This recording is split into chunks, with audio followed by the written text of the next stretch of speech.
Ана шалдың сүйреп 3 метрдей жерге апарып тастайды. Қалай жіберіп жүреді, адамды өлтіріп отыр ол. Үстінен басы бөліп кеткен. Осы үйді асырап отқан сол бала заңның соншалықты әлсіздігі ма деймін да. Сонда әділдік қайда? Бір адам жоқ. Балалар ұрып жолын бойдасып кеткен ол. Менің бауырым інімді қағып кеткен кісіні Алмалы аудандық прокуратурасы бостандыққа қайта-қайта шығарып жіберіп жатыр. Түркістан облысы Сарыағаш ауданы. Сарыағаш ауданының тұрғыны Берікбай есімді азамат Алматы қаласына қыдырып барамын деп үйден қалып кетіп қалған. Оқиға 2023 жылдың 11 қазан айында болған. Көшеде кетіп бара жатқан інімді екі бұзақы алғанда соққыға жыққан, ұрған, соққан, жолдың ортасында кетіп бара жатқан, қашқан ана бала арқасынан қолай тура асфальтты ұрып тастап кетеді. Бейшараның басы да шайқалған, құдай біледі не болған оған ше. Ана видеода анық көріп тұрды, ішіне кіріп кетіп өзім көмектескім келіп тұр бар ғой анаға.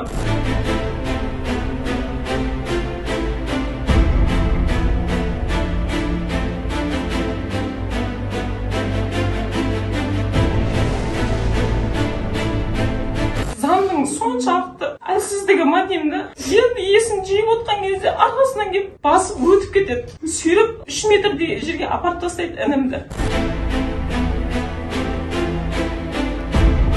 Үстінен басы өтіп кеткен.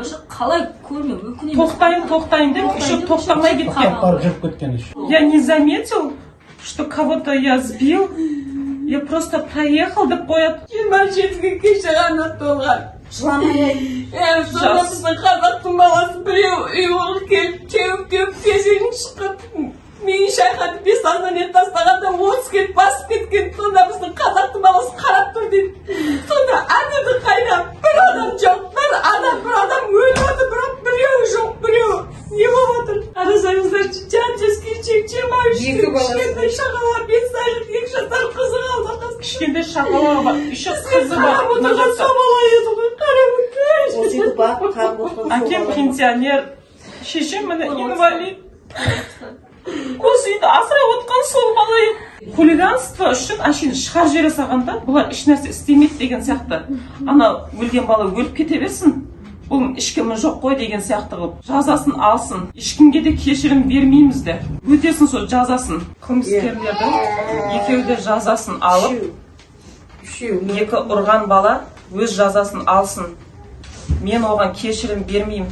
До конца осыны талап етемін. Өтінемін де, талап етемін де. Жаңағы соққан кісіні де үйтіп үйінде жатқызып қоюға ақысы жоқ. Ол да қамауға алынсын, өз жазасын алсын. Біз ешкімге кешірім бермейміз.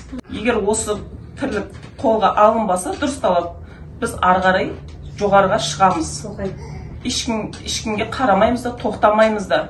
До конца добьемся. Справедливость должен быть. Осы Қазақстанда тұрып, ешқандай заңның жоқтығына менің ішім ашып отыр.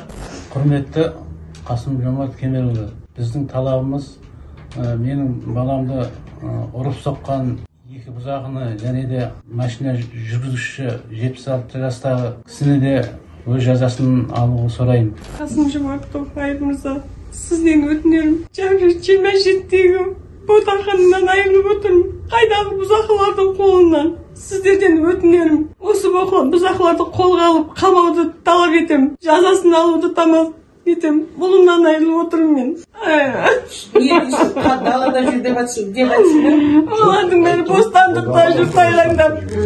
Ай жарығым. Менің бауырым інімді қағып кеткен кісіні Алмалы аудандық прокуратурасы бостандыққа қайта-қайта шығарып жіберіп жатыр.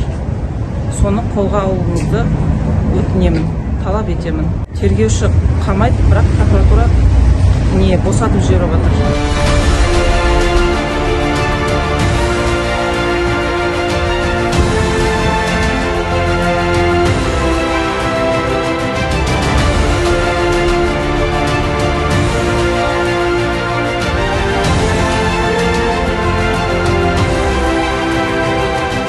Марқұмның артында қалған 23 жасар жары мен ата-анасы осы оқиғаға қатысы бар тұлғалар қамауға алынбайтын болса, президент Қасым-Жомарт Кемелұлына барамыз деп бекініп отыр.